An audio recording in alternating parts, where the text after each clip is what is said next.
ये कहानी है भारत की राजधानी दिल्ली के एक ऐसे परिवार की जिसके साथ क्या हुआ, इसे सुनकर कोई भी इंसान कई रातों तक चैन से सो नहीं पाता। ये कहानी है बुराड़ी मिस्ट्री की।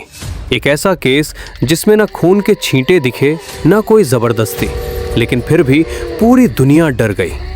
सवाल सिर्फ एक था, एक ही परिवार के 11 लोग एक ही रात में, आखिर क्या हुआ? तिहाड़ जेल के पास नहीं, किसी क्राइम स्पॉट के आसपास नहीं, ये सब हुआ दिल्ली की एक बिल्कुल सामान्य शांत कॉलोनी में। बताया जाता है भाटिया परिवार बिल्कुल आम था, दुकान चलाते थे, सब लोग मेहनती, शांत और पड़ोसियों के पसंदीदा। लोग कहते हैं इस परिवार जैसे लोग हों तो मोहल्ला स्वर्ग लगने लगता है, लेकिन ये स्वर्ग एक रात अचानक नर्क बन जाता है। समय था करीब 7 बजे। पास की दूध वाली दुकान खुली, लेकिन भाटिया परिवार की दुकान नहीं खुली। ये अजीब था क्योंकि वो रोज 6 बजे दुकान खोलते थे। एक पड़ोसी ने जाकर दरवाजा खटखटाया, लेकिन कोई जवाब नहीं। फिर एक और पड़ोसी आया, फिर 2-3 लोग इकट्ठे हुए, अंदर से बिल्कुल सन्नाटा। और वहीं से शुरू होती है इस केस की वो दहशत जो आज तक लोगों को डरा देती है। वो नजारा जिसने पुलिस को भी हिला दिया। लोगों ने दरवाजा थोड़ा धक्का दिया, अंदर से खुल गया, और फिर जो नजारा सामने आया उसे देखकर पड़ोसी पीछे हट गए। किसी के हाथ कांपने लगे, किसी ने अपना चेहरा ढक लिया, किसी ने बाहर भागकर उल्टी कर दी। पुलिस पहुंची और पुलिस वालों के पैर भी जड़ हो गए।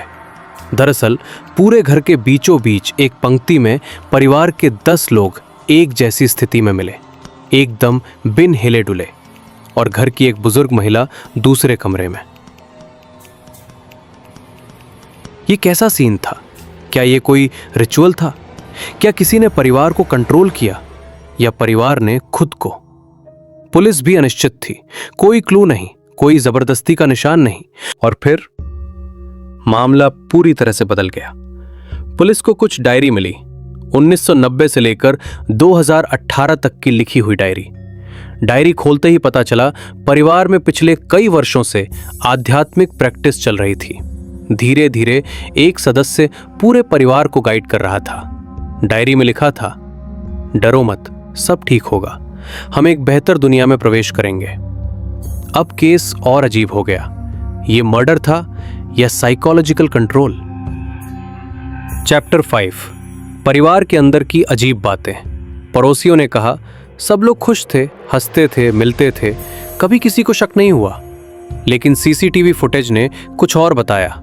एक दिन पहले पूरा परिवार सामान खरीद रहा था, रस्सियां, स्टूल्स और अनोखे सामान। सब लोग बिल्कुल सामान्य दिख रहे थे, किसी को मानो पता ही नहीं था कि अगला दिन कैसा होने वाला है।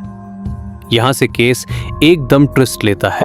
एक थ्योरी थी कि परिवार पूरी तरह से मानसिक प्रभाव में था। डायरी में ऐसे इंस्ट्रक्शन लिखे हुए थे जैसे आंखें मत खोलना, सांस नियंत्रित रखना, यही आखिरी रास्ता है, मानो कोई प्रशिक्षक उन्हें गाइड कर रहा हो। लेकिन सवाल ये, वो प्रशिक्षक कौन था? परिवार के अंदर का कोई व्यक्ति, या बाहर का कोई, या फिर खुद का भ्रम? पुलिस ने महीनों तक जांच की, कई मनोवैज्ञानिक शामिल हुए, सबका एक ही निष्कर्ष, ये केस भारतीय इतिहास का सबसे जटिल फैमिली माइंड कंट्रोल केस है। Scientific angle. मनोवैज्ञानिकों ने कहा परिवार शेयर्ड साइकोलॉजिकल स्टेट में था, जहां एक व्यक्ति की मान्यता पूरी फैमिली की वास्तविकता बन जाती है। मतलब अगर एक कह दे कि ये रास्ता सही है, बाकी मान लेते हैं। यही हुआ था। परिवार ने कई साल तक एक ही व्यक्ति की आध्यात्मिक सलाह मानी। धीरे धीरे वो सलाह अजीब होती गई और परिवार की समझ उस चक्र में फंस गई। सीसीटीवी फुटेज पूरा सच बताता है। रात में सबने मिलकर खाना खाया, कोई बहस नहीं, कोई डर नहीं, सब शांत। फिर परिवार ने वो किया जिसके लिए वो महीनों से तैयारी कर रहे थे। डायरी का हर पेज धीरे धीरे एक काउंटडाउन था। ये बात सबसे डरावनी है, क्योंकि इस केस में हिंसा नहीं, मानसिक पकड़ का आतंक है। जांच का आखिरी निष्कर्ष 3 मिनट। काफी चर्चा, बहस और भ्रम के बाद पुलिस ने जो बताया वो ये, घर में कोई बाहरी इंसान नहीं आया, कोई फोर्स का निशान नहीं। डायरी के इंस्ट्रक्शन फॉलो किए गए। सबने इसे रिचुअल समझकर किया। पुलिस ने इसे सामूहिक भ्रम, मास साइकोलॉजिकल इन्फ्लुएंस का केस माना। ये केस इसलिए डरावना है क्योंकि यहां कोई कातिल नहीं, कोई चोर नहीं, कोई दुश्मन नहीं। दुश्मन था मानसिक भ्रम, और वो भी किसी अंधेरी ताकत वाली हॉरर फिल्म की तरह नहीं, बल्कि अपने ही घर की 4 दीवारों के अंदर। बुराड़ी का केस सिर्फ एक कहानी नहीं, ये सबके लिए चेतावनी है। कभी भी अपनी सोच किसी के अगर सवाल बंद हो जाए तो समझ लो खतरा शुरू हो चुका है। अगर आपको मेरा वीडियो पसंद आया है तो एक लाइक, और हाँ, मैं ऐसे इंडिया के बहुत केस को एक्सप्लेन किया हूँ। Check my channel and thanks for watching.